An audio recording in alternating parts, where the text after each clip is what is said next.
Crkve i vernici danas slave Svetog Iliju, u narodu poznato kao Ilija Gromovnik. Žitelji Borova i Gornje Nevlje tradicionalno Ilinden proslavljaju kao seosku slavu.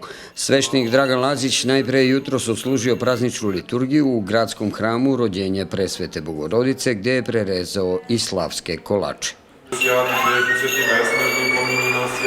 Slava Otcu i Sinu i Svetome Duhu i sada i uvek i u vekove vekova. Amin. Jako si ime Tvoje da pride carstvo Tvoje, da bude volja Tvoja jako na nebesu. Apostolom pohvalom je Trojica jedino sušnaja. Godinama unazad meštani sela Borova se na seosku slavu Ilindan okupljaju oko obručnog krsta posvećenog upravo ovom svecu. 3 godine pre oslobođenja od osmanskog ropstva zime su bile bez snega, leta bez kiše, te su meštani na ovom mestu postavili krst posvećen Svetom Iliji. Borovci se skupljaju iz svih krajeva sveta, jedan od njih je i Dančo Kostadinov. Vidimo se sa stariji i mlađi koji su od nas, inače onako nemamo vremena da se vidimo. A ovo je dan da ga praznujemo i da porazgovaramo, da se vidimo. Ono što mene tu uvek oduševljavalo, vodite i deca i unuci. Deca, unuci, da znaju odakle si i odakle im je poteklo. Veselo je danas bilo i u selu Donja Nevlja, gde je kolačar bio Dejan Simov i njegova porodica. Skupili su se i nevljanci iz svih krajeva Srbije i susednih zemalja da se druže oko crkve Svetog Ilije u ovom selu. Liturgiju je kao i u selu Borovo služio sveštenik Dragan Lazić.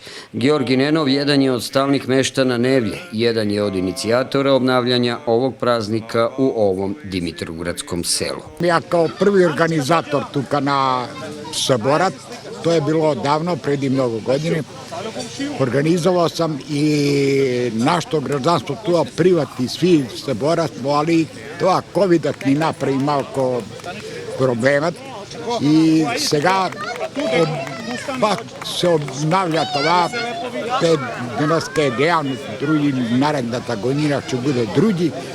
I така je ga bude poviše. Ja sam već u godine pa ne smem da se vačam za te. Mnogo mladi, mnogo deca. Pa mnogo ima mladi koji može da započnu da prodrže nešto što smo započeli. Šefko Bašić, nevljanski zet, s godinama je zavoleo rodno selo, svoje supruge, Vinke i poštuje i ovaj praznik.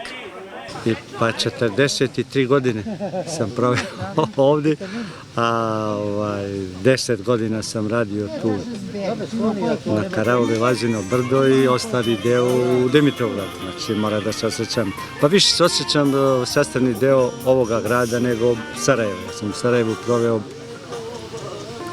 najmanje, tako je, najmanje od 20 godina.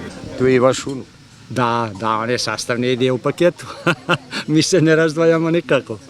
Prema narodnom predanju, Sveti Ilija se vozi na svojim ognjenim kolima koja vuku 4 konja iz čijih nozdrava izbije vatra.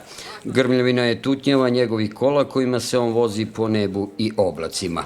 Sveti Ilija Gromovnik, kako ga još zovu u narodu, pada u najsušnije i najtoplije doba godine, a običaj je da se na njegov praznik ne radi u polju, da se ne bi navukao gnev svetitelja.